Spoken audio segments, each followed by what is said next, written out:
Merci d'être présente. Vous êtes avocate, vous revenez régulièrement. Il s'est passé quelque chose de très important du côté judiciaire cette semaine.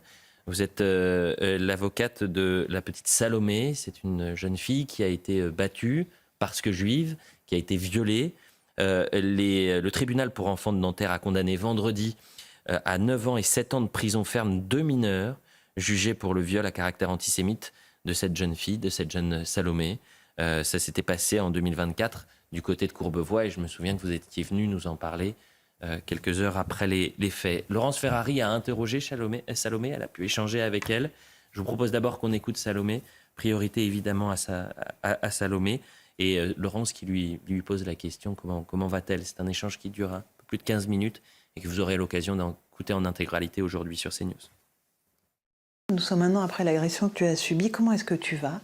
Tu as déménagé, je crois, changé d'école. Comment vas-tu?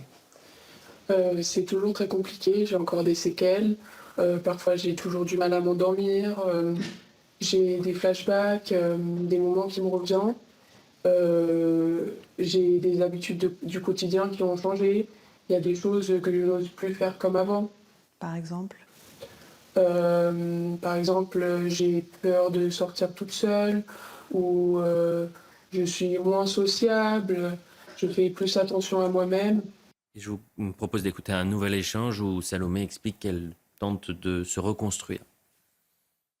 La Salomé d'aujourd'hui, elle est comment? Elle est une combattante, elle est résiliente, elle est en reconstruction. Comment tu te définirais aujourd'hui? Je suis toujours en train de combattre, mais je trouve que aussi je suis toujours en reconstruction parce que j'ai toujours des séquelles du coup, donc je ne suis pas complètement guérie de cet événement. Et donc Muriel, vous êtes l'avocate de cette jeune fille, Salomé, qui a pu, évidemment, qui est dans ce projet de se relever après ce qui s'est passé, qui est absolument atroce, et condamnation donc a été faite cette semaine. Tout à fait. Alors je suis avec mon confrère Oudi Bloch, l'avocate de Salomé depuis les faits, comme vous l'avez rappelé. C'est une enfant épatante et son courage, sa dignité, sa capacité à s'exprimer à la barre du tribunal devant ces 3 agresseurs qui étaient présents. Le procès a duré à huis clos sur 3 longues journées. On a terminé hier soir aux alentours de 20h30. C'était de longues journées d'audience très éprouvantes avec le visionnage des faits, puisque les faits de viol ont été filmés. Ça a été projeté. On a fait sortir Salomé, bien évidemment, et ses parents de la salle d'audience à ce moment-là. Mais le tribunal, le président, la procureure de la République ont salué pendant tout le long des débats son courage et sa capacité à s'exprimer et sa volonté, en fait, de venir dire ce qu'elle avait subi, de venir poser des mots sans avoir aucun esprit de vengeance, aucune animosité, aucune virulence à l'égard de ces 3 agresseurs. Et il faut... Est-ce que ces agresseurs ont conscience et ou regrettent ce qu'ils ont fait? Alors, il y a des regrets qui sont exprimés à la barre. Il y a des demandes de pardon qui sont faites également à la barre. On a toujours un regard un peu à distance, parce qu'on ne sait jamais si ce sont des excuses pour essayer d'obtenir une peine un peu plus raisonnable. Je ne saurais vous dire à quel point ces regrets, ces pardons étaient sincères, parce qu'il n'y a pas une reconnaissance totale sur les faits qui ont été subis et qu'ils ont imposés à ma jeune cliente. Donc c'est compliqué de dire que ces regrets sont sincères et que ces excuses sont sincères quand on ne dit pas tout et quand on garde encore une partie de la vérité pour soi et qu'on ne donne pas.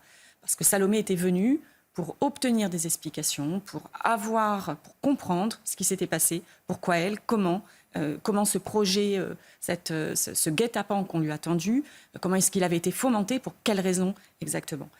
Alors le tribunal a été vraiment courageux. Moi, je tiens à saluer les réquisitions de Madame la procureure Landemar, qui a eu des mots très fermes et des exigences très précises vis-à-vis des 3 jeunes auteurs. Les questions étaient Ces exigences ont été entendues par les magistrats. Oui, elle avait requis 7 ans et 9 ans. Et le président du tribunal a directement repris une grande partie de sa motivation dans ses réquisitions. Il a repris dans sa motivation de sa décision certains éléments.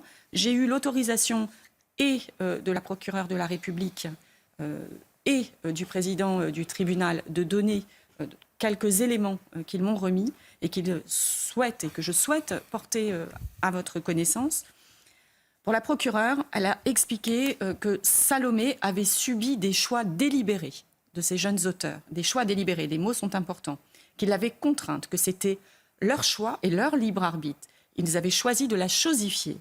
Elle a rappelé qu'on lui avait volé son innocence de la pire façon qu'il soit.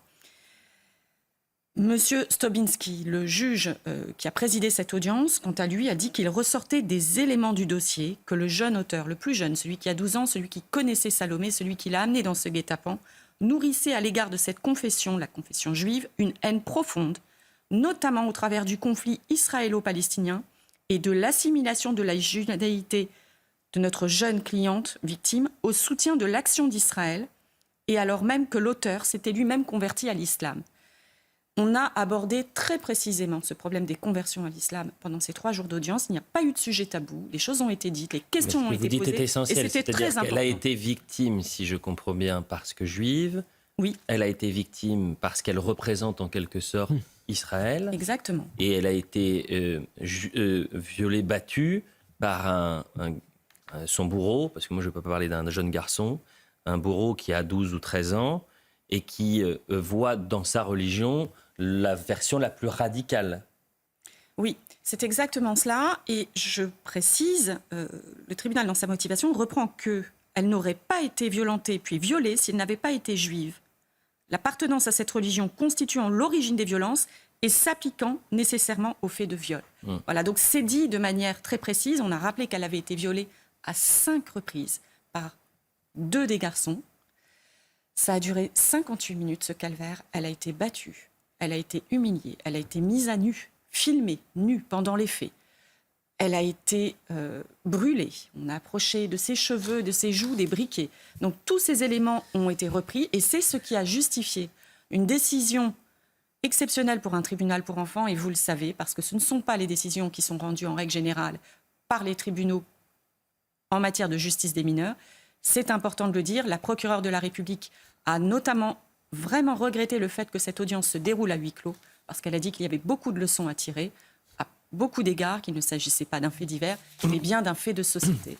Eh bien, écoutez, merci d'être venu. On ne va pas commenter ni la décision de justice, ni ce que vous apportez, même si on peut avoir aussi un regard très particulier quand on est face à une horreur telle, de voir ces peines-là, qui certes sont exceptionnelles au sens propre comme au sens figuré. Elles sont quasiment au maximum, J'entends, mais pour un enfant, le maximum, pour des jeunes de le cet maximum âge-là. légal n'est pas le maximum que parfois Mais on c'est peut le ressentir. maximum que prévoit notre code pénal. J'entends bien, et jusqu'à ce Muriel. qu'on arrive à faire changer la procédure et le code. Ah ben bien sûr, Voilà. mais c'est pour ça que je ne veux pas rentrer là-dedans, parce que la priorité évidemment est de penser à la Et je famille. salue encore et le courage de penser cette jeune à cette, fille et de ses parents. à Salomé, cette jeune fille qui a été violée dans des conditions absolument barbares.